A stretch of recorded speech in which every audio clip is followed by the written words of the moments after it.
Chegou também, chegaram o Paulo, a Sofia. Bom dia a todos. Bom dia.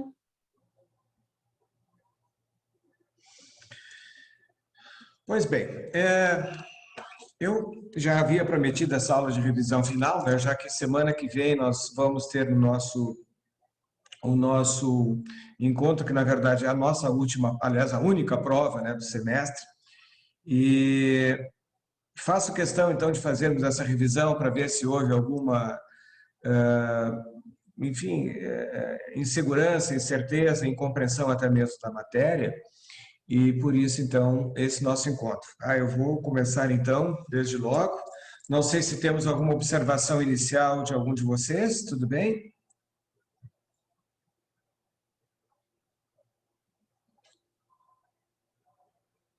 Bom dia, Valentina, estou vendo o teu chat aqui. Isso, para você poder falar um pouquinho do TDE, não sei se no fim da aula fica melhor ou não. Não, até podemos falar rapidamente sobre o TDE. O TDE, eu deixei a vocês uma petição de um caso prático, né? Vocês sabem, o TDE não vale nota, mas por dois fatores. O primeiro deles, o que é mais importante que eu vejo, é que vocês façam ali uma prática, né, da matéria, do que foi dado, porque exatamente ela está centrada nessas condições de apoio, né, do que foi ministrado no semestre. E mais do que tudo, até porque um caso real que eu particularmente peguei, infelizmente, a situação da negativa de um sepultamento de um falecido, né, de uma família. E claro que ali tem outras peculiaridades, mas eu gostaria muito que vocês fizessem esse treino. Bem, quanto à questão da validação de nota para isso, nós sabemos a PUC não dá nota, não determina que dê nota, mas eu, pela minha regência de classe, entendendo que vocês, às vezes, pode faltar um ponto, 2 pontos no somatório entre o primeiro trabalho, aquele que está lá no tópico 17, né? Que muitos, eu estou vendo que até alguns ainda não fizeram. Vamos lá, vamos dar essa forcinha, vamos dar essa empurrada aí para fazer esse trabalho. E também o trabalho do TDE, isso tudo aí vai auxiliá-los na formação de nota. Tá? Então, por isso que eu faço essa referência expressa e essa indicação, até, repito, pela prática de vocês, o que é importante. Tá bem? Fica, então, essa orientação. Não sei se me fiz compreendido, está tudo bem? Então, assim, quem tiver 8 já no somatório de pontos, está bem, o TDE foi lá prático, mas quem tiver lá, vamos colocar 5, 6 na nota somada, o TDE vai ajudá-los, tá? Então, não precisa ir a G2, não precisa fazer prova nenhuma, já está pronto, já está passado, e tem a minha bênção da família Madeira toda, tá bom? Certo, prof, obrigada. Ok, então vamos adiante, começando então com a nossa matéria. Eu agora saio do ar um pouco e vou chamar aqui o share screen. Está aqui a nossa designação aqui de apresentação de slides. Bem, eu vou deixar assim por enquanto, depois eu boto em tela cheia, tá? Para nós falarmos sobre isso, que eu vou fazer só essa referência inicial. Para a nossa segunda parte da matéria, nós começamos a examinar a tutela provisória nos artigos, a partir do artigo 294, né, desde a nossa última aula síncrona de revisão, fomos até a análise dos artigos, né, excluída essa análise que começamos, então, hoje a revisá-los. A tutela provisória, apenas nesta primeira lembrança a vocês, a urgência, a evidência, entendida que a tutela provisória como uma tutela não definitiva, por óbvio, então é uma tutela que assegura alguma situação de carência, né, de momento, como, por exemplo, a tutela de urgência, que ela precisa ter ali uma postura do Poder Judiciário, que está gritando por alguma solução imediata, né, e por isso a urgência ela se divide em antecipação de tutela, apenas lembrando, antecipação de tutela antecipa a tutela final antecipa a pretensão final que eu desejo, né? Então, eu quero hoje uma liminar de alimentos, mas eu quero, na verdade, os alimentos. Então, esta é a tutela final, mas de maneira antecipada. Eu não posso esperar 2 anos, sob pena de inanição dessa pessoa que os pede, né? E a antecipação, então, ela antecipa uma tutela de mérito, de fundo da pretensão de direito material final.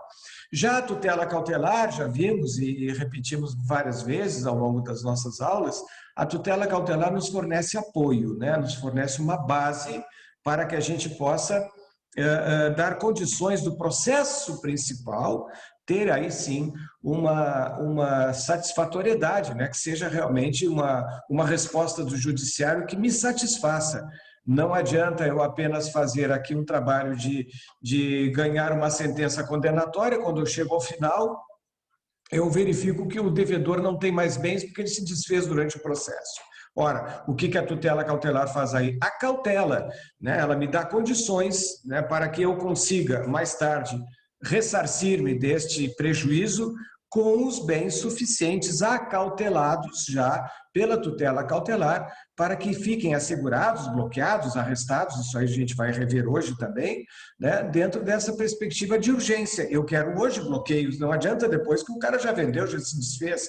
Então, eu trabalhei bastante com esse exemplo, aliás, com esses dois exemplos, alimentos para a tutela antecipada e a tutela cautelar, com essa questão de bloqueio de bens, porque eles ficam bem presentes, né, na compreensão de vocês, principalmente. E a evidência, evidente que a evidência já nos dá um elemento mais significativo, não de análise de fumos boniúrios de periculum in mora, não, o direito da parte é evidente, né? Começa, por exemplo, quando não há contestação ou quando não se trata de maiores provas a serem tomadas, aquele direito é bastante para que haja, então, a formação cognitiva, né, de conhecimento do juiz e, a partir dela, formar o seu convencimento, ainda que seja provisoriamente nessa chamada tutela provisória de evidência. Tá? Bem, vistas essas observações, eu quero já partir, então, para o início da análise do código, que já a partir do slide 38, se não me falha a memória, este aqui. Este aqui.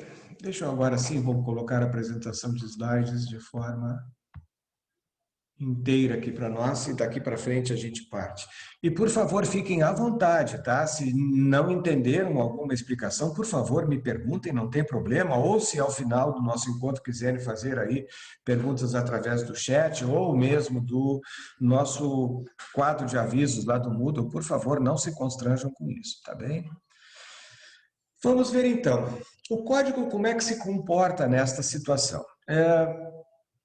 Nas disposições gerais da tutela provisória, já abrindo o livro 5, né, da parte geral, que nos coloca, então, já de frente a esse tema, a tutela provisória pode fundamentar-se em urgência e evidência. Acabamos de ver, então, isso só uma primeira colocação.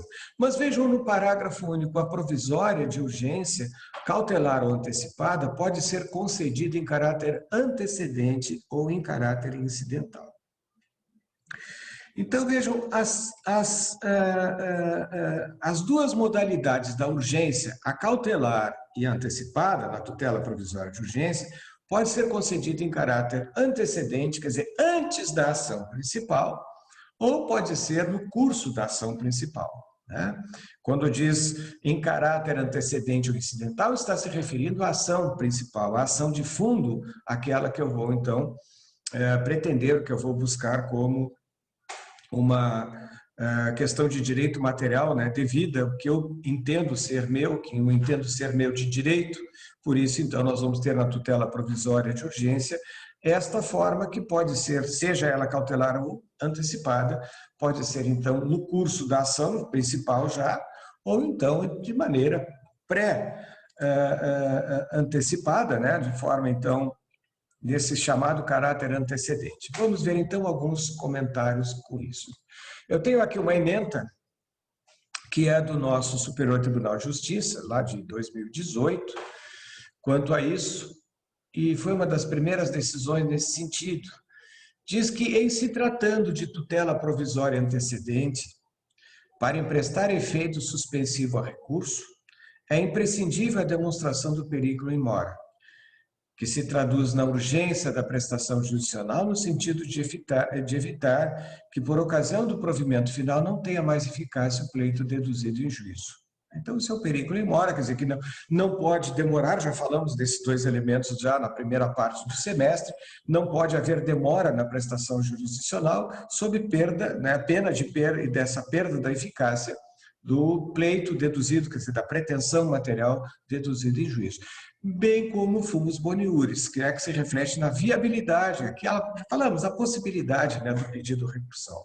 Então, nós temos aqui uma tutela provisória lançada em grau de recurso. E vejam, o próprio STJ determina, se o recurso já está lá em grau de apelação, por exemplo, o próprio STJ determina que, se houver situação de urgência na fase recursal, são necessárias essas demonstrações dos dois requisitos da cautelaridade, que é o fumus e o perigo in mora.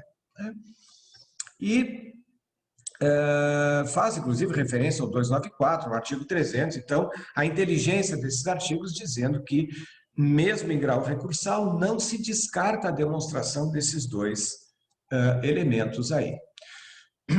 Aqui, o parágrafo único do artigo 294, de novo, fala, então, da questão da cautelar antecedente ou incidental,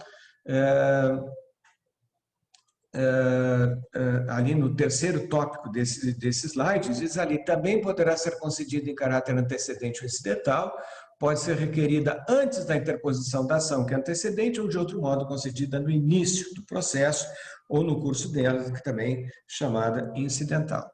Cabe ressaltar, então, que a tutela de urgência pode ser requerida a qualquer tempo, evidente, né? No momento em que surge a urgência. Eu hoje tenho uma ação que é normal, lá, uma ação que está lá tramitando normalmente, eu estou querendo ali uma indenização contra uma clínica odontológica. Os camaradas fizeram mal o meu tratamento ortodôntico, me deram prejuízos tremendos, né, na minha arcada dentária, e eu estou lá com uma açãozinha normal contra a clínica.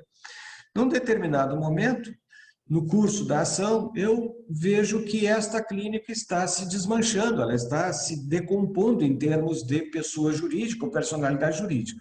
Então, o que eu faço? Eu entro com uma ação de bloqueio desses bens, porque se eu ganhar essa sentença, é melhor botá-la no quadro, porque eu não vou ter efetividade na medida em que todos os bens já foram, enfim, desviados, ou, enfim, vamos imaginar ali uma cadeira ortodôntica que, né, que vale alguma coisa em termos monetários, e eu faço com que sejam bloqueados esses bens.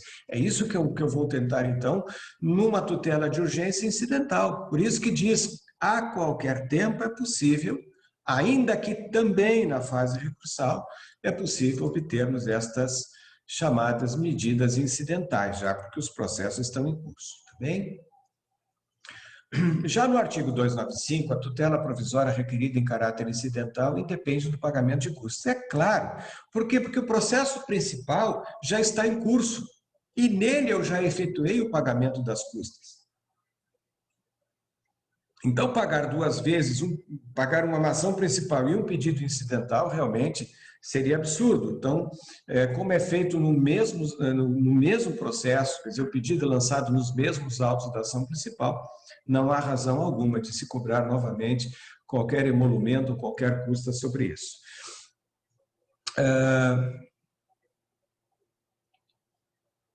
Aqui, inclusive, diz essa informação que eu passo para vocês ali, né? A concessão da tutela provisória, quando em caráter incidental, não depende do pagamento de custos. Ora, entenda-se que, se for em caráter antecedente, obviamente, eu estou inaugurando uma ação, né? Então, é evidente que eu vou ter aqui o pagamento de custas pela ação cautelar ou antecipada, né, de tutela provisória antecipada, quando antecedentes, antes da ação principal, é claro que eu vou ter custos. Depois, quando eu entrar com a ação principal, eu já não preciso pagar custos, porque já estariam, então, embutidas, a não ser que seja muita diferença entre a pretensão cautelanda e a pretensão de fundo, a pretensão do direito material. Aqui nós temos, então, outra condição que já lá na teoria geral da tutela provisória, no início do semestre, nós falamos a revogabilidade possível da tutela provisória, né? Ela, enquanto não for alterada, quer dizer, revogada pelo julgador também, ela conservará sua eficácia. Por quanto tempo? Ora, enquanto durar o processo, até que nós tenhamos um provimento final, seja de primeiro grau sem recurso, que aí vai transitar em julgado, ou seja mesmo, né, de segundo grau, quando esgotadas todas as manifestações recursais possíveis, até quem sabe o recurso extraordinário. E, nesse caso, a tutela vai conservar a eficácia. Evidente que, vejam que sempre a tutela provisória, por ser assim chamada, ela serve, me permitam aqui a metáfora, mas ela serve de bengala, né? Ela é uma bengalinha lá que eu tenho para segurar até o final do processo um provimento final chamado definitivo, não provisório, mas aí sim em caráter até mesmo de coisa julgada. O que sabemos, a coisa julgada faz lei entre as partes, e não pode ser discutida, né? Muito menos mudada, né? A não ser por ação rescisória nos casos que a lei permita, né? Mas então ficaria blindada qualquer discussão a respeito desse tema. E parágrafo único diz: salvo decisão judicial em contrário, a tutela provisória conserva eficácia durante o período de suspensão do processo. Então, obviamente, agora, imagine, eu mesmo agora nessa prática de suspensão de processos, todas as medidas conservativas de direito, que são essas da tutela provisória, né, foram conservadas. Quer dizer, enquanto houve esse hackeamento do Poder Judiciário, essa situação toda, né, que se verificou ao longo de 2021, né, nós ficamos aí também, quer dizer, suspensos nessas condições, nada foi mudado, salvo que um novo pedido, né, ainda que também em caráter urgente, na forma que se permitisse as petições de urgência, houvesse mudança do quadro, do status quo da situação, que poderia, então, modificá-la. Bem, quais são os elementos, então, que se podem extrair desse artigo 296, desculpem. Provisório, né, essa provisoriedade que só será concedido provisoriamente, aquilo que se possa antever como definitivo, né? Há aqui, por exemplo, uma relação entre tutela inicial antecipada e a tutela final. Mas não quer dizer que a tutela antecipada dada pelo juiz seja a mesma tutela final, não quer dizer isso. Daqui a pouco o juiz vai pegar outros elementos, vai pegar outra convicção até e vai poder se manifestar de outra maneira aquela dada liminarmente, né, no início do processo. Entre as duas tutelas deve haver identidade total ou parcial, uma relação de natureza de direito material, né? Tem que haver, evidentemente, esse liame, este link, esse vínculo entre o que eu peço na minha tutela provisória e o que eu peço na minha tutela principal. Quer dizer, eu estou falando, obviamente, aqui da tutela antecipada, né? Pode haver estabilização da tutela da urgência nos termos do artigo 303. Vamos falar depois de estabilização, eu até antecipei isso aqui, na medida desta provisoriedade. A revogação, a modificação e o novo pedido, né?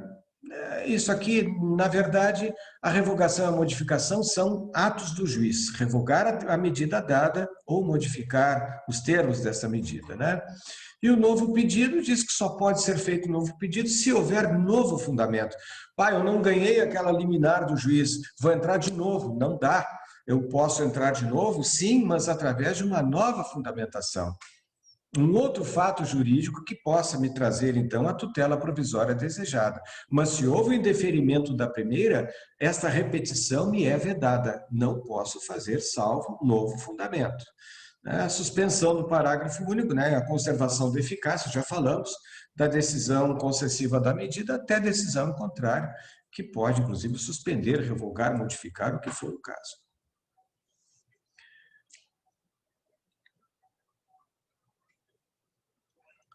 Nós vamos ver aqui, então, uma referência entre tutela cautelar e a tutela de fundo. Vou dizer de novo. Tem, pelo artigo 296, que se demonstrar obrigatoriamente a necessidade deste relacionamento, deste vínculo entre a tutela cautelar e a tutela de fundo. A tutela satisfativa, entenda-se aqui, a tutela definitiva, né? Então, ali estaria a função da tutela cautelar, que seria assegurar a efetiva prestação jurisdicional, alcançando a tutela definitiva. A efetiva prestação jurisdicional. Porque, já disse, a função cautelar, mais do que nunca, é uma função de apoio. Nunca vai se mostrar confundida com a tutela antecipada. A tutela cautelar é apoio, a tutela antecipada é antecipação da tutela de fundo. É outra coisa. Isso tem que ficar muito claro para vocês. Ali ainda digo que deve haver um destaque, um nexo de interdependência entre ambas, entre o pedido cautelar, por que eu estou fazendo esta medida de urgência e por que eu estou pedindo, o que eu estou pedindo na tutela de fundo. Este link tem que haver, é aqui que tem a questão da interdependência das pretensões em ambas as ações, a cautelar e a ação principal. O que pode ser feito através de um capítulo separado na petição inicial da cautelar. No sistema do Código de 73, tínhamos realmente dizer a exposição dos fundamentos jurídicos do pedido cautelar, que era genérico, na verdade se fazia.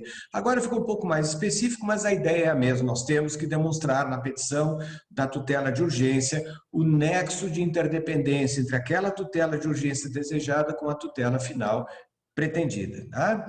Assim, enquanto houver esse nexo, a tutela provisória conserva eficácia sem ser revogada ou modificada. Então, o juiz vai manter, isso é bem demonstrado, né, pelo advogado, depende muito da sua maestria em deixar lastreada esta dupla camada entre cautelar e ação de fundo, havendo este lastro entre ambas, o mesmo lastro, não terá problema mais tarde de ser revogada essa medida. As medidas executivas. Vejam, dentro da tutela provisória,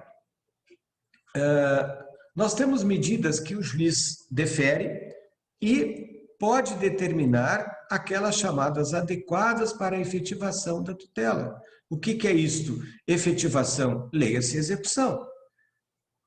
Eu agora mesmo tive um assunto de um casal, inclusive amigos próximos, né, que me pediram para entrar numa ação. Ela teve um problema oncológico numa das pernas, teve que amputá-la até a parte do joelho, infelizmente, mas está bem. E fizemos a ação de urgência, a tutela de urgência, cautelar contra o plano de saúde que se negar a fornecer a prótese. Então, agora conseguimos, né? E o juiz determinou, inclusive, medidas todas que assegurem tanto a escolha da própria indústria, né, dessa prótese, né, do formato que o médico indicar. Então, essa operadora de saúde teve que pagar, então, esses valores todos e determinou, inclusive, se não pagasse, o valor de multa diária de R$500 por descumprimento ao dia, né? E mais outras medidas que ele entendeu adequadas, né? Inclusive mandou que a própria administradora desse plano de saúde entrasse em contato com o marido da autora, dessa senhora, para que pudesse, então, fazer a combinação de como melhor resolver o assunto o mais rápido possível. Vejam, então, o que nos diz o artigo 139.4? O artigo 139.4 nos manda, né, examinar todo o potencial de atitudes que o juiz possa ter. Medidas coercitivas, medidas indutivas, medidas mandamentais. Nós já vimos todas elas quando examinado esse artigo. Então, esse artigo, se quiserem ter um exemplo de poder do Poder Judiciário, aqui está embutido todo esse poder nesse artigo 139, inciso 4º. As medidas todas que o juiz pode, então, adotar. E aí, a efetivação da tutela provisória vai observar as normas referentes ao cumprimento provisório na sentença no que couber. Então, vejam, as normas de efetivação da medida provisória, aquilo que o juiz determina, tem que ter força. Não adianta o juiz me dar uma liminar se eu não posso cumpri-la. O mesmo que eu disser, não adianta eu ter uma sentença condenatória a meu favor se eu não posso cumpri-la. É a mesma coisa. Então, esta decisão liminar, ela tem que ser efetivada. Então, fala a efetivação, quer dizer, a execução, a realização da tutela provisória, observa as normas referentes ao cumprimento provisório da sentença, daquilo, obviamente, que couber. Tá? Então, nós estamos trabalhando aqui já com as medidas executivas da própria decisão.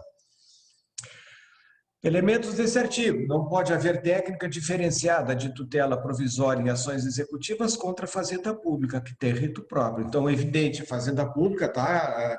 As execuções contra a Fazenda Pública, as ações executivas contra a Fazenda, têm um rito próprio. Então, ali tem que se observar a lei do que determina o artigo 910. Por quê? Porque se protege o interesse público. O que é o interesse público? É o nosso interesse, é da comunidade. Então, eu não posso prejudicar a comunidade em detrimento de um. Não, tem que observar as regras lá na execução contra a Fazenda Pública, que pode ser ali a União, o Estado do Rio Grande do Sul, pode ser o município de Porto Alegre, de Cacimbinhas do Sul, o que seja, mas o importante é que a comunidade tem que ser protegida. Por isso que as medidas na relação da execução contra a Fazenda Pública são restritivas.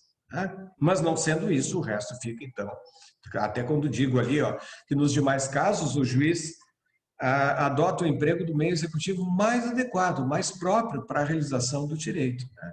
Observará o juiz a técnica que cause menor restrição possível ao réu, respeitando o princípio da dignidade humana do devedor, né, do requerido. Engraçado que não se pensa muito no princípio da dignidade humana do credor, né? Mas, enfim, tem princípio para tudo nesse mundo. Bem, poder de convencimento do juiz, obviamente, que depende da maestria do que eu falei aqui do nosso advogado, né, quando ele ingressa com essa petição.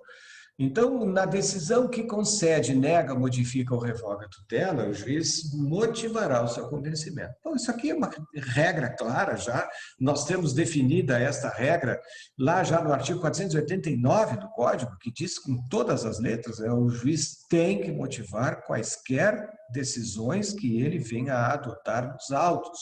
A fundamentação, eu digo ali, qualquer que seja, deve ser observada na forma do 489, parágrafo 1º, uma vez que somente é considerado válido o provimento judicial quando o juiz adota o dever de debate com as partes. Olha que bacana isso. O juiz não pode pegar uma ótica apenas de uma das partes para, né, expurgar a outra, dizer, isso aqui não quero ver, não, enfim, não quero ouvir, né, vou sair da sala de audiência, né, não quero mais saber. Então, o dever de debate com as partes é dele, né? E exatamente através disso ele vai obter o direito de influência. O que é? Me influenciar das razões que ele chegou a decidir, né, essas razões que o levaram a formar o seu juízo de convencimento. Isto é o direito de influência, onde através dessas razões ele me influencia. Ele vai dizer, pô, olha, a minha decisão é essa por isso, por isso, por isso. E eu, evidentemente, posso reagir, ou posso aceitar, até mesmo perdendo a causa, aceito que o camarada realmente esse direito de influência me influenciou positivamente, e eu tenho aqui, então, a minha resignação, fico resignado diante dessa decisão, porque ele me influenciou. Mas também pode não me influenciar, e eu tenho claro que sim, não havendo essa influência positiva, eu vou recorrer, né, se houver ainda possibilidade recursal para isso. Clareza e precisão da decisão, é evidente que, clara, é a sentença que não deixa dúvidas ou ambiguidades, né? A clareza é isso, o juiz disse e é aquilo que tem que ser lido e compreendido direto, não tem que se fazer nenhuma elucubração. E precisa daquilo que determina quanto ao objeto, que é uma sentença precisa. Determina a condenação de um veículo. Tá, mas e que veículo é? É um Fiat, é um Volkswagen, é um Chevrolet? Que coisa é? Então, tem que ser preciso. Tem que dizer, automóvel Fiat, Argo, ano tal. Então, é isso aí. Não haja interpretações da decisão, né? Isso é a função, e vamos dizer assim, precípua do juiz, né? De deixar as partes convencidas, pelo menos, de que ele examinou o processo. Né? Aqui depois eu tenho... É interessante esse mandado de segurança aqui, que o julgador não está obrigado a responder a todas as questões citadas pelas partes, quando já tem encontrado motivo suficiente para proferir a decisão. Né?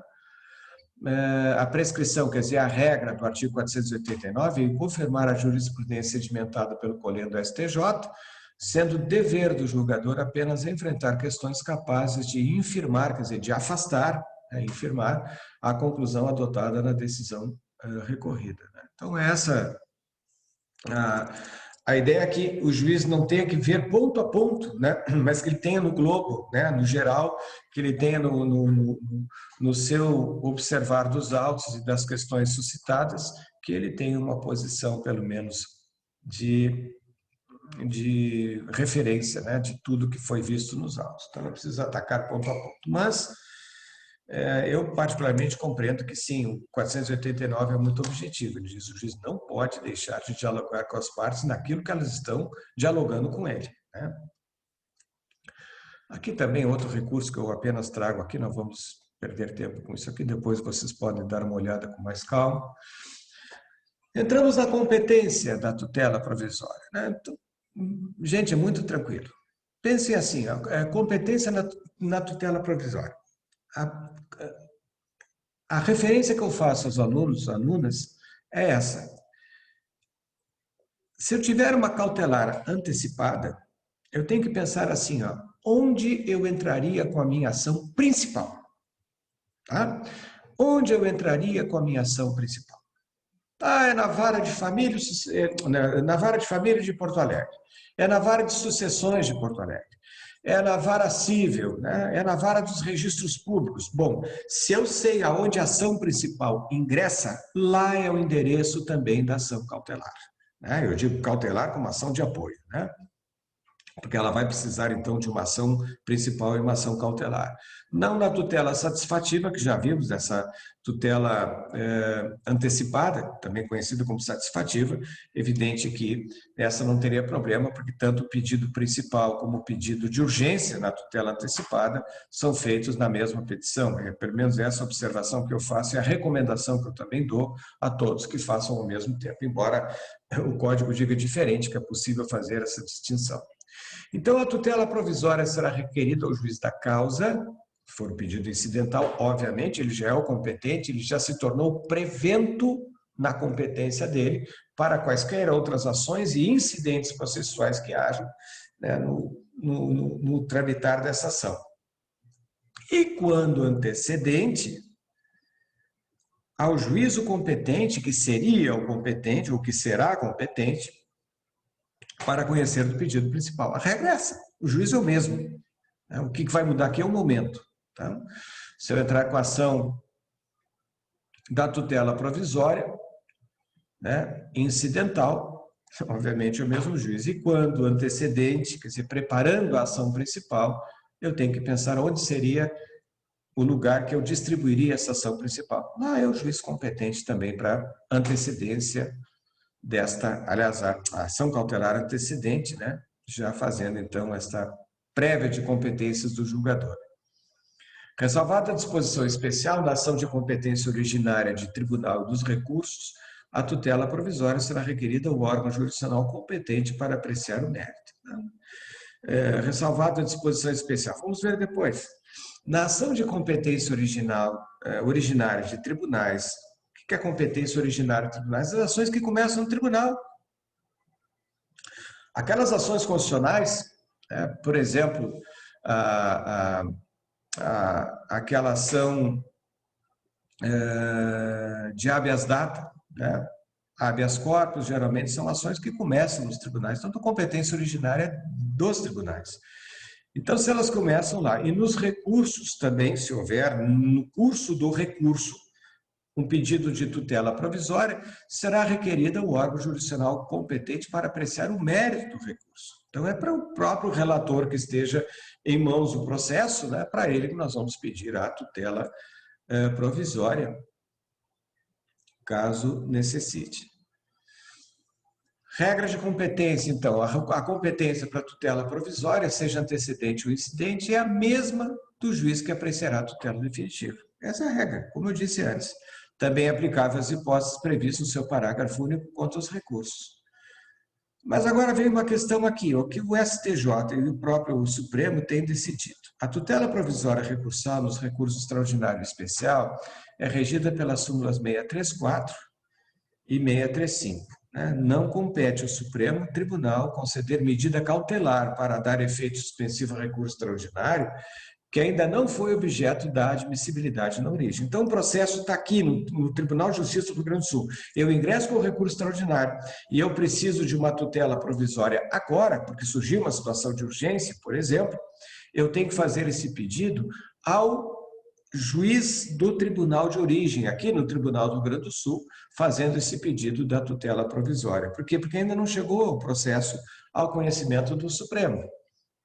E ainda depende desse juízo de admissão por parte do, né, no nosso caso aqui, o terceiro vice-presidente do Tribunal de Justiça, quem examina os recursos cíveis, né, da área civil, melhor, para o extraordinário e o especial. Então, cabe a ele esse exame também do pedido de tutela de urgência.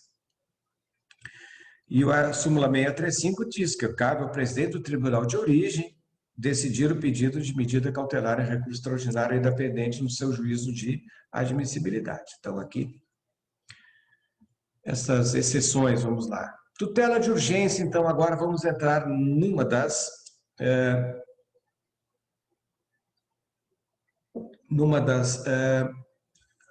variáveis aqui da tutela provisória, a tutela de urgência e a tutela de evidência, só lembrando, né? Então, vamos entrar na tutela de urgência. Dedicam-se aqui 10 artigos para a tutela de urgência e um para a tutela de evidência, que é o artigo 311. Nas disposições gerais da urgência, diz o seguinte: a tutela de urgência será concedida quando houver elementos que evidenciem a probabilidade do direito e o perigo de dano ou risco ou resultado útil do processo. Gente, o que nós temos aqui? De novo, os elementos da cautelaridade, que são o fumus boniuris, quando diz probabilidade do direito, o periculum in mora, que é o perigo de dano ou risco ao resultado útil do processo. Então, nós temos aqui todos os ingredientes desta receita chamada tutela de urgência cautelar. Né? E, claro, desculpem, cautelar e também antecipada. Né? Para a concessão da tutela de urgência, o juiz pode, conforme o caso, exigir caução real ou fidejussória idônea para ressarcir danos que a outra parte possa vir a sofrer. Isso aqui é o princípio da reparabilidade, né? Então, se a outra parte possa sofrer danos com uma medida que eu entrei e causei esse dano, é direito da outra parte ser ressarcida, né? Então, aí, ou o juiz, no caso, pedir, se ele entender que haja um risco de reversibilidade da decisão dele, pode pedir que a parte autora caucione, né? Com caução real. O que é caução real? Os bens imóveis, o que for, que ele possa dar uma fiança bancária, o que for, ou então uma caução chamada fidejussória. O que é a caução fidejussória? É aquela dada por um empenho pessoal, um fiador, um avalista. Então, a pessoa, não um bem, eu não entrego um bem, eu indico uma pessoa que vai ser o meu fiador judicial, né? Me indica lá o meu sogro, que tem condições financeiras bastantes e tal, então ele vai lá e me garante, através dessa caução, para que o juiz possa apreciar. Então, conforme o caso, não todos os casos, então isso aqui não é regra, é exceção. Diz ali que concessão da tutela, o juiz pode, não que deva, conforme o caso, exigir da parte caução real ou fidejussória para ressarcir danos, né, que a outra parte possa sofrer. E aí sim, aí tem uma coisa que me parece bastante, acho que injusto, mas também, por outro lado, temos que pensar na justiça do hipossuficiente, né? Se esse hipossuficiente não tem como dar garantia, o juiz dispensa essa caução e vai, mesmo assim, apreciar o seu pedido. O problema é o risco que pode trazer a outra parte que, né, pode ser alijada de patrimônio, pode ser, enfim, de qualquer forma aí prejudicada e não vai ter como buscar depois, porque não tem nem caução e a outra parte não tem nem bens, né? É para pensar. Aqui são aquelas dicotomias do direito que realmente nos deixam sempre de orelha em pé. Parágrafo 2º diz que a tutela de urgência pode ser concedida liminarmente ou após justificação prévia. O que é liminarmente? Já vimos, né? O juiz recebe, Madeira está tapado de razão, vou dar para ele, então, o direito pretendido. Ou o juiz diz assim, Madeira, não estou confiando muito na tua palavra aqui, não. O que eu vou fazer? Eu vou fazer uma audiência de justificação dos teus argumentos. Isso se chama audiência de justificação prévia. Né? Então, ele vai ali reunir as partes, ou só ele falando com o autor, vai tentar, se for uma situação de urgência que a outra parte não possa saber ainda, então o juiz vai dar a audiência de justificação prévia. No parágrafo 3º, nos diz que a tutela de urgência de natureza antecipada não será concedida quando houver perigo de reversibilidade dos efeitos da decisão. Isso aqui é uma grande arma que o juiz tem. Ele não dá a tutela de urgência se ele entender que, se der a tutela de urgência, os efeitos da decisão dele são irreversíveis. Então, ele pode segurar a onda, ainda não dá aquela tutela de urgência agora, e quem sabe pensa para mais tarde, porque a tutela de urgência não é obrigatoriamente dada no início da ação. Inclusive, a tutela de urgência, absurdamente, mas ele pode dar até mesmo na sua sentença. Né?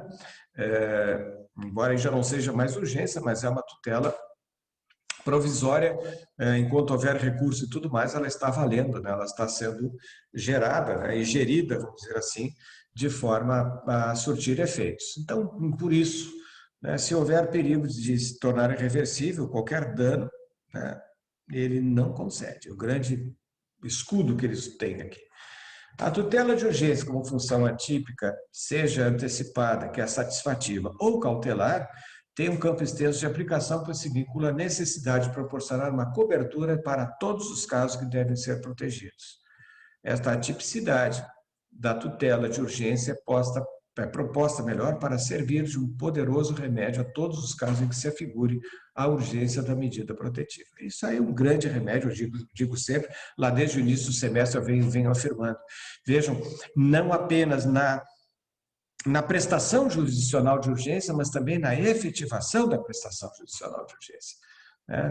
Quando o juiz dá liminar e na realização dessa liminar, como qualquer outro efeito básico que se possa dar aqui. Elementos da urgência, probabilidade do direito invocado, né, e o perigo pela morosidade. Já falamos, então, o perigo mora e o fumus boniuris. A caução, já falei aqui, né, se presta como garantia a riscos, né, das decisões cautelando antecipadas. Assim, em caso de dano eventual a outra parte, prejudicada em razão de uma decisão dada com base em informação falsa ou errada do autor, fica garantido o direito ressarcitório por essa caução, que é a garantia, repito, real ou fidejussória. Também. Agora, o grande problema, o momento para a concessão da tutela de urgência. Já disse, não há momento, não há momento. Né? Então, isso aqui, como eu digo, pode ser dado até mesmo em sentença. Né? Enquanto o processo estiver tramitando, quer dizer, não houver trânsito em julgado da decisão, em qualquer de suas fases, inclusive na recursal, repito, é possível a concessão de medida de urgência, inclusive na fase sentencial. Às vezes, a própria sentença possui o condão de definir a tutela de urgência exatamente para evitar o efeito suspensivo da apelação. O que eu quero dizer com isso? A parte apela, aí fica lá o efeito suspensivo, que é praticamente flagrante. Né? Mas se houver dada na sentença esta medida provisória, né? Tutela provisória na sentença, a apelação, ainda que haja, não terá esse efeito suspensivo que nós sabemos. A apelação não terá efeito suspensivo quando a sentença que confirma ou defere a pretensão em tutela antecipada, enfim, vamos dizer aqui, em tutela provisória. Tão largo é o momento possível que os recursos também são aptos a oferecer a tutela de urgência, já falamos. Não quer dizer que até a tutela definitiva, quer dizer, até o trânsito julgado, é possível ser requerida a tutela provisória. Irreversibilidade. O referido artigo 300, né, proíbe a autorização da tutela provisória quando há perigo, né, já falamos, ou irreversibilidade dos efeitos da decisão. O juiz pode negar a tutela de urgência em tais casos. A disposição do CPC inibe a plena concessão da tutela provisória, traduzindo uma contradição na medida em que oferece a tutela e, ao mesmo tempo, reprime. Isso aqui é uma observação muito própria, né? Ou o juiz dá ou não dá. Não, então o juiz é aquele que fica em cima do muro, não, não vou dar porque alego a irreversibilidade, pronto, não dou. Né? Te rala aí, não tem o que fazer, é irreversível depois, então isso realmente, digo-lhes que na prática está em desuso esse parágrafo terceiro. Felizmente, pelo que eu tenho notado, os juízes têm sim enfrentado essas questões da tutela provisória e as deferido, né, na maioria dos casos. Medidas típicas. Aqui, esse artigo aqui é um exemplo de como não se constrói um código. Aqui, você sabe bem da minha resistência com esse código de 2015. Olha aqui, a tutela de urgência de natureza cautelar pode ser efetivada mediante arresto, sequestro, arrolamento de bens, registro de protesto contra a alienação de bem e qualquer outra medida idônea para a asseguração do direito. Vejam se não era melhor dizer o seguinte: a tutela de urgência de natureza cautelar pode ser requerida mediante medida idônea para a asseguração do direito. Bastava. Então, o que fez o legislador ir mal? Ele trouxe situações próprias, específicas, e, ao mesmo tempo, traz o inespecífico, né? Ou outra medida idônea. Então, ou seja, vinculada essa sua função a uma relação, vamos dizer, taxativa de todas as medidas, como tinha, aliás, o nosso Código de 73, e não exemplificativa, como ele está fazendo aqui, e tirando, então, a questão das medidas idôneas sem registro. Então, poderia fazer medida idônea lato sensu, qualquer medida possível, mas, enfim, né? O arresto, qualquer bem do devedor, o sequestro, quando se trata de um bem específico, na disputa de um veículo, por exemplo, entre autor e réu, então sequestra aquele bem, então um bem específico, diferente do arresto, qualquer bem. O arrolamento de bens, quando se faz um rol de bens, geralmente se faz isso aqui em separações, divórcios e tudo mais, os bens que guarnecem o lar conjugal, se arrolam os bens, né, uma medida sensata que se possa fazer. Registro de protesto contra alienação de bens também. O que é o protesto contra alienação? Um credor que protesta. Na verdade, ele entra para dizer que não tem interesse que o réu, e obviamente não teria, que o réu alienasse o bem, transfira a terceiro, faça o que ele bem entender. Então, tem um registro protestando contra qualquer venda do bem. Por isso que se faz esta medida, que também é uma medida de natureza provisória, né? Mas agora, quando ele diz qualquer outra medida, ele saiu de um elenco taxativo para um elenco aberto, né? Exemplificativo. É muito mal redigido esse artigo 301 de qualquer maneira, mas para vocês verem como nada é perfeito nesse código aqui, é todo enjambrado, é uma colcha de retalhos do Código 73, infelizmente. Vamos adiante. Eu aqui faço apenas uma referência aos elementos do arresto, sequestro, arrolamento de bens que eu já falei, o registro e protesto, né, notificações extrajudiciais e seu aspecto, né, amplo espectro de aplicação. As notificações extrajudiciais, apenas aqui um parêntese que eu quero fazer com vocês, as notificações que são feitas de maneira a não buscar do judiciário, mas notificações sobre determinadas situações. Eu tenho usado bastante, por exemplo, para pedir cumprimento de um contrato, notifica lá a parte devedora do contrato, olha, vamos dar mais 10 dias, e isso eu posso fazer através de uma comunicação expressa por correio, AR, etc. Então, as notificações extrajudiciais têm sido bastante efetivas na minha função, na minha atividade advocatícia, né? Não precisa entrar com ação, até mesmo a notificação extrajudicial se presta para constituir in mora o devedor. É bastante interessante a sua aplicabilidade no mundo prático, né? Eu tenho usado muito, prefiro muito mais essa notificação extrajudicial do que uma ação direta, lá já fazemos direto contra a parte, o que vai nos demandar tempo, despesa e complicações. Então, a notificação, vou dizer a vocês, é um remédio tão potente que, significativamente, ele chega a resolver 80%, 75% dos casos em que eu sou consultado e a notificação resolve. Mesmo até porque a notificação, ela é uma abertura de portas para o diálogo, né? Não deixa de ser um meio de mediação. Tá? Então, é importante que vocês, na prática, pelo menos sigam essa dica, né, de antes de qualquer causa, ser posta em juízo a notificação como medida. Claro que se houver situação de urgência que tenha que merecer já o seu o seu agir, né? Evidentemente que eu vou entrar logo com essa ação, mas não sendo isso, as notificações resolvem. 302, independente de reparação por dano, a parte responde pelo prejuízo que a efetivação da tutela de urgência causa à parte adversa, se a sentença lhe é desfavorável, né? Obtida liminarmente a tutela em caráter antecedente, não fornecer os meios necessários para a citação do requerido no prazo de 5 dias. Gente, isso aqui é absurdo, porque se eu não forneço meios necessários, o próprio código diz lá na elaboração da petição inicial, no artigo 319, parece os incisos 1º e 2º, 319, repito, que diz: se eu não tiver meios necessários para a citação do requerido, o juiz vai envidar todos os esforços para localizar o requerido. Então, isso aqui, gente, letra morta, o inciso 2º.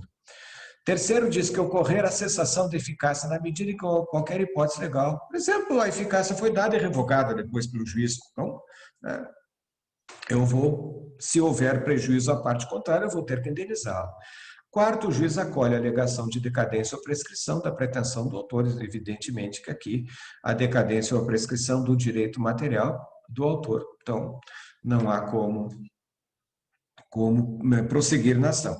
A indenização será liquidada nos autos em que a medida tiver sido concedida sempre que possível. Liquidação, nós vamos ver aqui a indenização, portanto, vocês já viram em processo 3, a liquidação como um meio de tornar líquida a decisão significando, dar um valor, né, um quantum de beatur, que deve ser estabelecido aquela sentença que é ilíquida. Então, nós vamos dar-lhe liquidez. Tá? Então, vamos lá. Nos casos, incisos 2º e 3º do artigo 302, esse que lemos, a responsabilidade se mostra objetiva, pois depende de ato da própria parte. Então, é evidente, se ela mesma comete, a responsabilidade é dela. É subjetiva, ou seja, indaga da culpa, a responsabilidade dos casos do inciso 1º e 4º, pois depende de outros fatores que não os próprios. Por exemplo, depende do juiz, né? Depende de outros elementos, não vamos perder tempo, é só a referência aos incisos ali. No entanto, pode haver responsabilidade objetiva no caso de sentença se a tutela provisória for dada com base em prova forjada, né? Por exemplo, bom, aqui é evidente que eu não vou trabalhar com culpa, aqui eu vou trabalhar até com ato criminoso, a forja de uma prova que eu vou, inclusive, bater às portas do Ministério Público pedindo providência contra a outra parte. Usou prova forjada, testemunha que promove falso depoimento em juízo, vocês sabem, responde por um processo criminal, né? Crime contra a administração da justiça, vocês sabem bem dessas condições, então, por essa razão, fica aí essa questão também da responsabilidade objetiva quando há prova forjada. Aqui eu trago também a questão da posição dessa repetibilidade dos valores recebidos em antecipação, quer dizer, repetíveis, quer dizer, são devolvíveis, entenda-se isso. O STJ basta a existência do dano, né, da pretensão deduzida em juízo para que se apliquem os artigos, então, esses que mandam devolver, repetir os valores. Assim, a sentença de procedência da ação dá ao réu o direito de ser indenizado por eventual prejuízo, evidente, tem que saber se houve prejuízo mesmo, constituído a seu favor, uma certeza da obrigação a ser liquidada no próprio processo. Não esquecendo aqui os alimentos em direito de família que são irrepetíveis, né? Irrepetíveis, quer dizer, não restituíveis. Há também que lembrarmos aqui as questões hoje em direito de saúde, que também alguns entendimentos pretorianos, dizendo, alguns tribunais, que quando se trata em planos de saúde, também são irrepetíveis, né, os valores quando a pessoa não tem condições, que ela tinha um plano de saúde, a única coisa, um aposentado, por exemplo, usa o plano de saúde, depois tem que devolver o dinheiro que lhe foi alcançado para determinado tratamento. Então, aqui nós temos também essa impossibilidade de se repetir valores na medida dessa pessoa que é hipossuficiente. Liquidação, já vimos, é a quantificação, né? Não vamos falar nisso aqui, essa busca do quantum de beatur, também já acabamos de comentar. Procedimento, agora sim, isso sim nos soa bastante importante, porque isso aqui nos traz contornos práticos, tá? Nos casos em que a urgência for contemporânea à propositura da ação, eu não sei quando é que a urgência não é contemporânea à propositura da ação. Eu boto aqueles pontinhos de exclamação também, eu não localizei nenhuma referência a essa expressão, né? A inicial pode limitar-se a requerimento da tutela antecipada e a indicação do pedido de tutela final com a exposição da lide do direito que se busca realizar e do perigo de dano. O que está dizendo aqui? Em caso de urgência, eu posso entrar simplesmente com ação cautelar e depois eu entrar com a minha ação de fundo, com a minha pretensão de fundo, né, isso que eu desejo. Então, pode limitar-se, ali está sublinhado, né, ao requerimento da tutela antecipada e à indicação do pedido da tutela final. Então, não preciso entrar aqui com a ação principal. Concedida a tutela antecipada, que se refere ao caput desse artigo, que eu acho uma engenharia desnecessária, tudo isso aqui, o autor deverá aditar a petição inicial. Ora, então assim, ó, na prática, eu tenho utilizado o seguinte, eu dispenso esse artigo aqui, esse parágrafo, desculpe. Eu já entro com o meu pedido de urgência e o meu pedido principal. Eu já vou pedir, eu quero indenização e eu quero agora o bloqueio de bens. Vejam, eu estou fazendo aqui 2 pedidos, mas num único veículo processual. Eu não preciso fazer toda essa engenharia, esperar prazo, ali diz inclusive 15 dias e não sei o que mais. Então entrem de uma vez com a carga que tiverem que entrar, né? Porque não vai mudar nada. Então vocês saem fora dessa engenharia absurda que eu acho desse parágrafo primeiro e tal. Aí veja, o autor deve aditar a inicial com a complementação de seus argumentos, a juntada de novos documentos, porque já não faz tudo de uma vez, né? A confirmação do pedido de tutela final, tá?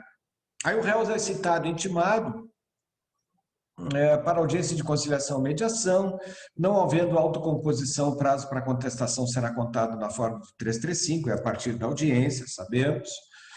Não realizado o aditamento. Então, veja, aqui o risco. Por que tem que fazer tudo na mesma hora? Porque se eu não realizar o aditamento a que se refere o inciso 1º, do parágrafo 1º desse artigo, o processo é extinto. Por que eu vou correr risco? Eu entro com os 2 já de uma vez, com a carga que eu tenho já de documento, de argumento, entro tudo de uma vez só. O aditamento a que se refere o inciso do 1º, do parágrafo 1º desse artigo, dar-se-á nos mesmos autos sem incidência de novas custas. Já tinha dito antes, não tem por que pagar no mesmo processo novas custas. Na inicial a que se refere o caput desse artigo, o autor terá de indicar o valor da causa que deve levar em consideração o pedido da tutela final. É aqui uma observação apenas, né? Se houver valor econômico, entenda-se, esta tutela final for de valor econômico, obviamente que tem que ser, então, dado o valor da causa com essa consideração do pedido final. Tá? O autor indicará na inicial, ainda que pretende valer-se do benefício previsto no caput desse artigo. Tá? Então, aí tem que dizer, olha, depois eu vou entrar com os meus argumentos finais, entra tudo de uma vez.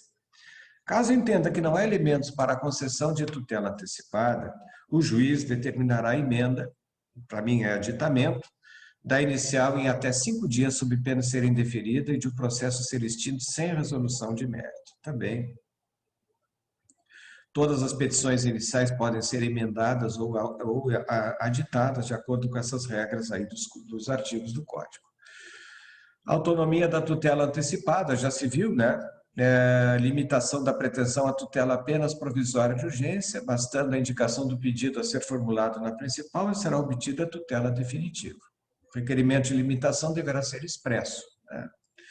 Neste caso, exporá ali de seus fundamentos o direito material pretendido, o valor global da causa e exposição do perigo in mora. Nada demais aqui no artigo 303, né? A expressão urgência contemporânea que eu fiz agora há pouco tempo, essa crítica é a tutela antecipada ou antecedente, contemporânea no momento que a tutela é solicitada. Porque se não for agora, se eu solicitar a minha urgência, eu tenho uma urgência hoje, eu solicito a semana que vem, já não é mais urgente. Para mim isso aqui é, olha, realmente, de qualquer sorte, eu digo ali, trata-se de uma expressão muito mal empregada, pois a urgência não tem outro tempo a não ser o seu próprio momento que o fato que merece tratamento de urgência ocorre, né? É a questão da emergência, não tem o que fazer. Foi urgente semana passada, hoje não é mais. Que tutela provisória vou requerer aqui? Nenhuma. Então vamos lá, se a tutela provisória for concedida em liminar, o autor poderá aditar a inicial. complementando em definitivo seus argumentos de acordo com o que já lemos aqui, né? No prazo de 15 dias, sem necessidade de inaugurar novo processo e sem custas, pois o processo feito é o mesmo. Após processo essa citação, o réu é intimado para comparecer à audiência e o prazo de contestação começa a fluir. Aqui eu faço apenas uma referência ao que já dissemos, né? Se a tutela antecipada não for concedida, o juiz determina que o autor adite a inicial em 5 dias. Se não ocorrer, então julga extinto, sem resolução de mérito. 304. A tutela antecipada concedida nos termos do artigo 303 torna-se estável, se da decisão que a conceder não for interposto o respectivo recurso.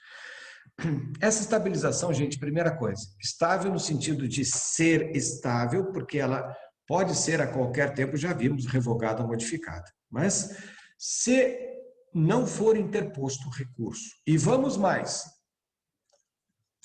a jurisprudência tem entendido não apenas o recurso, basta que o réu conteste a ação. Basta que o réu peça uma audiência de mediação para esse caso específico. Já não está mais se considerando estável.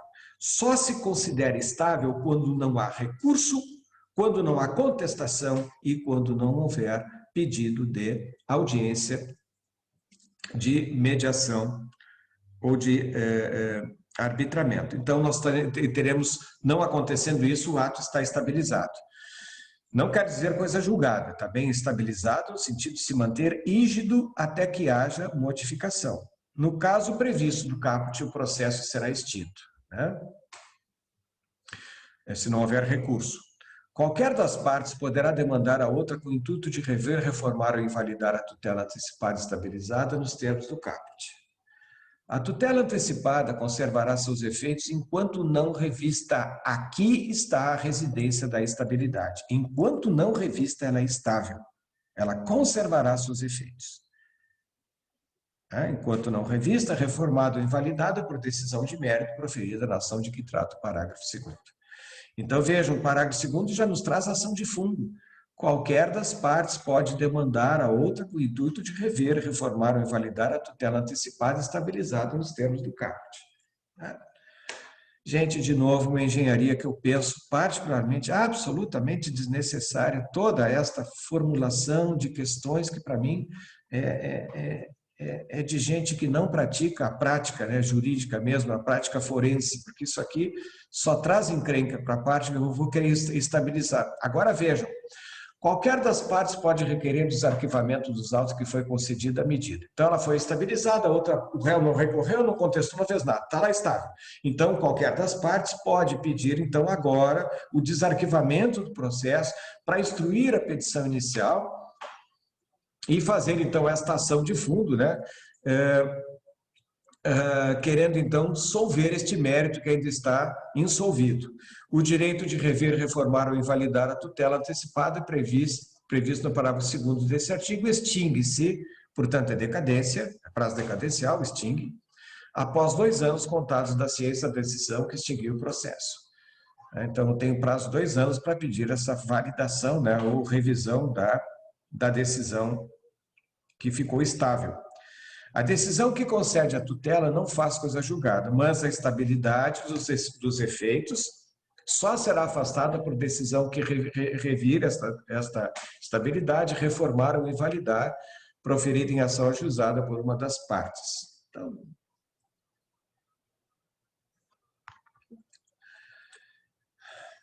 aqui, então, eu faço essa ressalva, né, pelo menos uma certa explicação do que foi visto. Então, concedida a antecipação, haverá o aditamento. Não havendo manifestação recursal, agravo, lato sensu, os efeitos da tutela antecipada urgente concedidos serão estáveis, considerados estáveis.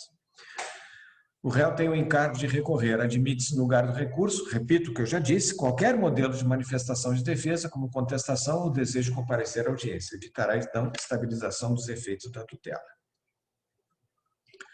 Ação exauriente, que seria, então, a ação exauriente no final, aqui a possibilidade da ação de fundo, por isso exauriente,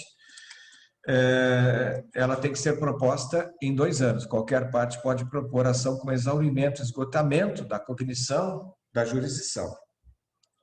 isto é, buscando uma sentença definitiva, né? Então, gente, é uma situação absolutamente latente que eu vejo aqui, né? A ausência de coisa julgada também diz o parágrafo 6º, né? Não há coisa julgada, mas os seus efeitos decisórios são mantidos. Aqui é uma construção que os antigos, vamos dizer, processualistas têm batido bastante, realmente não há compreensão, no meu caso também, particularmente, não há compreensão, porque essa estabilização está aí. Depois de 2 anos, o que, que acontece? Nenhuma das partes entrou com ação de fundo. Aí passou 2 anos da decisão aquela considerada estabilizada. E aí vai acontecer o quê? A coisa julgada, não é coisa julgada? O que, que acontece depois disso? O código é silente também, né? Se vai continuar. Então, não usei ou utilizei meu direito de ação nos 2 anos, o que, que acontece com aquela decisão? Para mim, é coisa julgada, mas enfim, não está dito. Então, eu apenas diz aqui, é uma estabilização permanente. O que é estabilização permanente se não é coisa julgada, né? Adquirindo imutabilidade e indiscutibilidade. O que é isso, senão os característicos da coisa julgada que vocês já viram. Isto é, terá todas as características da coisa julgada, né? Está lá. A petição inicial, diz o 305, que visa a prestação da tutela em caráter antecedente, indicará ali de seu fundamento a exposição sumária do direito que se objetiva assegurar o perigo de dano ou risco ao resultado útil do processo. Caso entenda que o pedido que se refere ao caput tem natureza antecipada, o juiz então observa o 303. Então, aqui no caso, é um pedido de cautelar, de tutela cautelar em caráter antecedente. De novo, medida de urgência, antes da ação principal, eu vou entrar com a ação, vou indicar ali de o que eu quero no final, qual é a minha fundamentação para isso, e eu vou, então, entrar em juízo solicitando a medida liminar correspondente. Elementos do artigo, então, uma tutela cautelar preparatória, repito, incidental, requerida de forma, então, antecedente, através de ação cautelar autônoma, processo autônomo, sendo admitida qualquer espécie de providência. Neste caso, a tutela cautelar não é satisfativa, leia-se, não é antecipatória, mas de apoio, não havendo estabilização dos seus efeitos, sendo necessária uma ação de fundo, necessária, porque senão perde a razão, para se obter a tutela definitiva. A inicial, além dos requisitos do artigo 319, apontará o direito à tutela cautelar, exposição sumária do direito material, ação de fundo, e a urgência, né, fumus boniuris e o perigo in mora, caso em que poderá requerer a decisão liminar na forma do 300, parágrafo 2º. Então vejam que engenharia complicadinha desses artigos aqui. O réu será citado em 5 dias para contestar, aliás, no prazo de 5 dias, contestar o pedido e indicar provas. Cuidado com esse prazo aqui, não é o prazo de 15 dias normal. Na função de tutela de urgência, o prazo é 5 dias para essa manifestação contestacional do réu. O réu deverá manifestar-se apenas quanto às condições da ação, se há fumus boniuris e o perigo in mora que assegura o direito. As provas requeridas pelo réu também devem estar adstritas a esses 2 requisitos apenas. Depois ele vai tratar da questão de fundo, obviamente, na ação principal. Não sendo contestado o pedido, os fatos alegados pelo autor presumir-se-ão aceitos pelo réu como ocorridos. Ora, revelia, né? Não precisaria, mas está aqui. Caso em que o juiz decidirá dentro de 5 dias.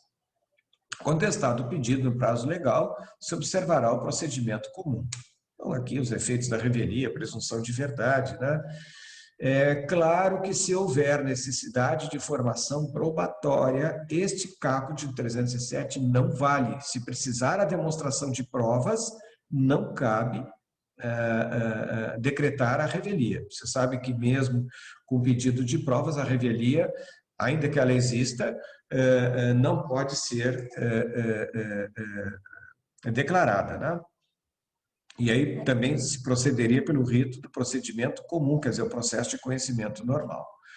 Efetivada a tutela cautelar, o pedido principal terá de ser formulado pelo autor em 30 dias. Então, lá, eu entrei com a tutela cautelar, pedido de urgência cautelar, ação autônoma, antecedente. Eu tenho 30 dias para entrar com a minha ação de fundo, ação principal. Caso em que será apresentado nos mesmos autos em que deduzido o pedido de tutela cautelar, sem novas custas processuais. Pronto, está bem, a mesma regra que está se seguindo normalmente. Também, de novo, vale como na tutela antecipada que eu dizia, também aqui na tutela cautelar, gente, evitando todo esse massacre de prazos e procedimentos, entre com tudo já de uma vez, vão lá com pedido cautelar, cumulado com ação, o pedido de fundo cumulado com pedido cautelar, não há problema que vocês façam essa interposição conjunta das duas pretensões cautelanda e principal no mesmo processo, no mesmo pedido inicial, não há porquê. Então, se tiverem todos os elementos, evitem essa encrenca toda aqui, que isso aqui é uma ginástica, é uma engenharia processual desnecessária. É risco, inclusive, né? É risco. O pedido, aqui o que eu acabei de dizer, pode ser formulado conjuntamente com o pedido de tutela cautelar. Essa aqui é a melhor regra. A causa de pedido poderá ser aditada no momento de formulação do pedido principal também, não tem problema nenhum. A causa de pedir. O que é a causa de pedir? É o fato jurídico, né? E a sua base jurídica através da lei, outros elementos aqui. Apresentado o pedido principal, as partes serão intimadas para audiência, conciliação e mediação na forma do artigo, tá? Por seus advogados ou pessoalmente. Não havendo composição, não é autocomposição, o prazo para contestação será contado na forma do artigo 335, tá? É da data da audiência, mesma regra. Aqui não, já falamos tudo isso. Cessa a eficácia. Então, aqui a cessação da eficácia da medida.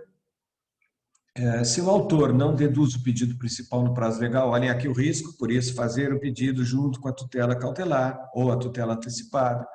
Não for efetivada a medida dentro de 30 dias, matéria morta, o juiz hoje, com o sistema todo eletrônico, ele manda efetivar em 30 dias, sem dúvida nenhuma, já nas primeiras 48 horas. O juiz julga improcedente o pedido principal formulado pelo autor ou extingue o processo sem resolução de mérito. Bom, aqui o problema é evidente que é um problema aqui de definitividade da decisão, né? Aí torna definitivo.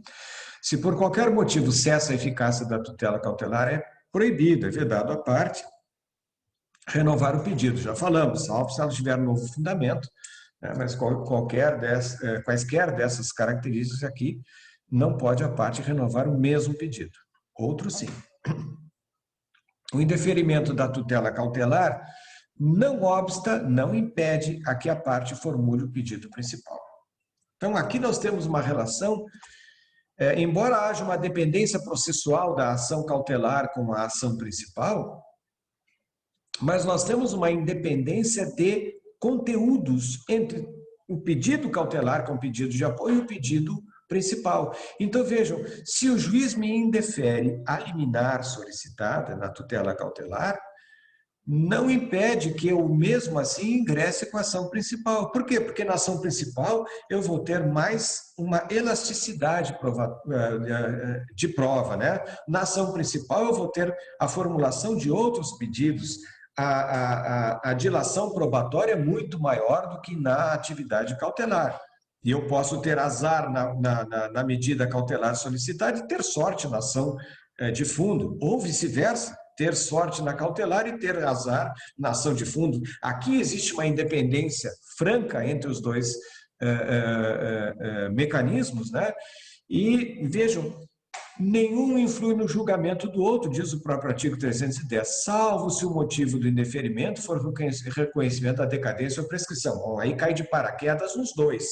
Decadência ou a prescrição vão cair exatamente para fechar esta discussão, porque decaiu o direito da parte ou prescreveu o direito da parte, não havendo mais qualquer direito a ser declarado. Então, gente, esses elementos aqui são os que formulam a tutela provisória de urgência. E agora entramos finalmente nesse último artigo, que é da tutela da evidência, que ela vai ser concedida independente da demonstração de perigo, de dano ou de risco do resultado. Quer dizer, não importa na tutela de evidência, fumus boniuris, periculum in mora, nada, não tem nada. Aqui o que está em jogo é a evidência do direito do autor. Fica caracterizado, diz o inciso primeiro, o abuso do direito de defesa ou manifesto propósito protelatório da parte ré, leia-se da parte contrária. abuso de defesa. Então, por exemplo, ele usa mecanismos probatórios sem necessidade. Eu quero ouvir uma testemunha que está lá no mato do Amazonas, lá não sei aonde, né? Manifesta o propósito protelatório da parte, então ela deseja protelar, ganhar tempo, então só o juiz vai ver. Isto, claro que depende do réu ser citado e contestada a ação por ele, né?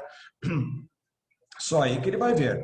As alegações de fato puderem ser comprovadas apenas documentalmente, né? E houver tese firmada em julgamento de casos repetitivos ou em súmula. Então, se é documento, quer dizer, não precisa perícia, não precisa testemunha, só documento a prova, e tem tese firmada, o juiz já pode, nessa tutela, evidenciando o direito do autor, já lhe dar, então, esta tutela provisória de evidência. Não quer dizer definitivo, obviamente, né? Ele apenas vai dar aqui, naquele momento a medida. Se tratar de pedido rei persecutório fundado em prova documental, adequado do contrato de depósito, caso em que será decretada a ordem de entrega do objeto, né? Pedido rei persecutório, por exemplo, uma rei persecutória, é uma financeira, né? Requerendo a devolução do veículo que não foi pago, o financiamento, então vai mandar que se devolva o veículo e também aplicando aí se for o caso, a combinação de multa. A inicial for instruída com prova documental suficiente dos fatos constitutivos do direito do autor, a que o réu não opõe a prova capaz de gerar dúvida razoável. Também aqui depende, obviamente, de defesa do réu. Nas hipóteses dos incisos 2º e 3º, o juiz pode decidir liminarmente, né? Então, gente, é isso.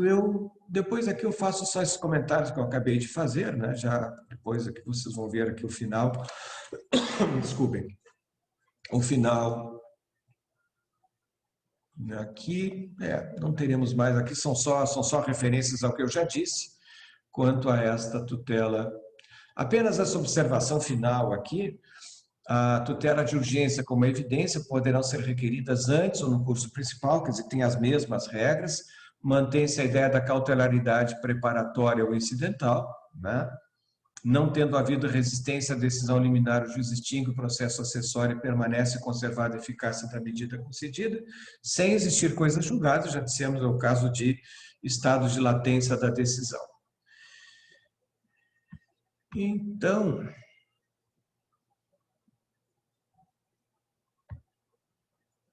voltamos aqui. Tá. Quero ver com você se existe, então, alguma consideração a ser feita. Como eu disse, essa revisão ela é uma revisão que eu vejo sempre necessária. E perguntando desde logo se há alguma referência por parte de vocês, alguma consideração, se há algum pedido, fico aí à disposição.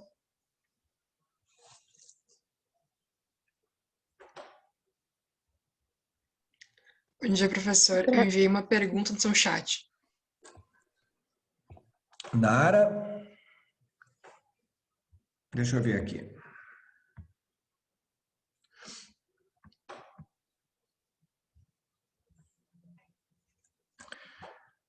Nara.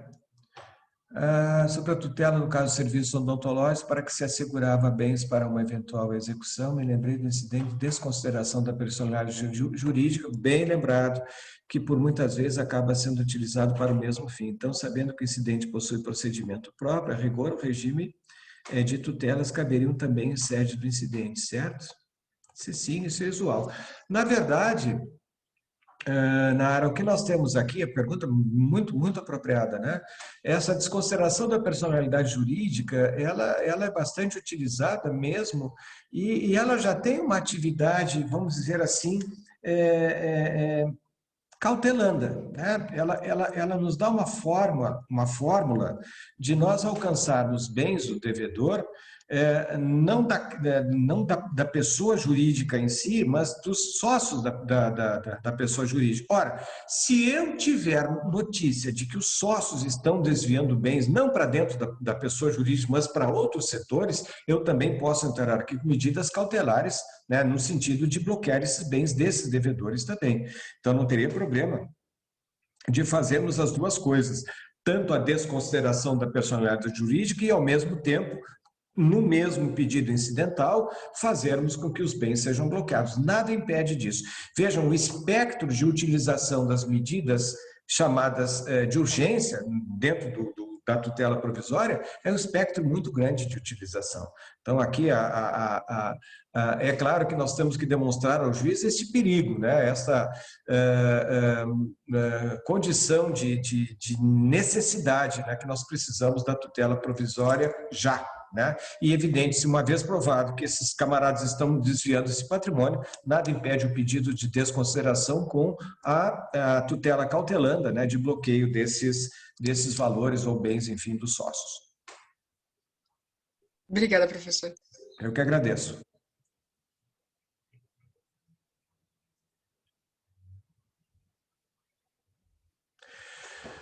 Muito bem, não havendo dúvidas, eu apenas repito, façam o TDE os que chegaram depois. Eu quero agradecer muito a todos que participaram. Eu sei que nessas manhãs frias, eu dizia agora há pouco a um colega que nessas manhãs frias é sempre antigênica a participação nossa, né? Porque é muito frio de manhã.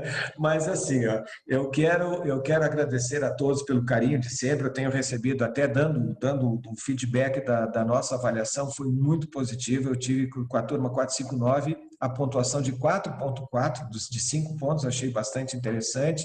E de algumas manifestações muito carinhosas, muito queridas que vocês me lançaram, sabendo todos nós as nossas dificuldades, das nossas, vamos dizer assim, até insuficiências, né, de melhor fazermos, mas eu entendi de fazer sempre através das aulas gravadas e depois com esses reforços, porque, na verdade, eu acho que vocês podem me levar para onde quiserem, né? Vão me levar para a janta, vão levar para o final de semana, me levem lá que eu estou gravadinho, estou bonitinho, né? Arrumadinho, e aí a gente vai conversando da forma como eu tenho sempre prestado a vocês. E, falando de novo sobre o TDE, os que chegaram depois, estava desviando, façam o TDE, por favor, eu peço a vocês que façam, porque o TDE, se não houver a nota suficiente, ele vai ajudá-los, também.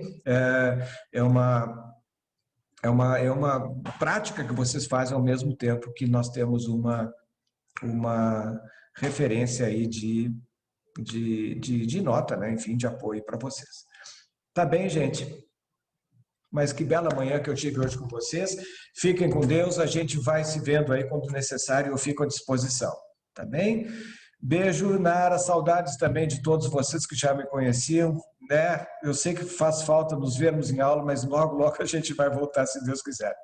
Beijo grande a todos, fiquem com Deus e continuem se cuidando aí. Logo, logo a gente está se vendo.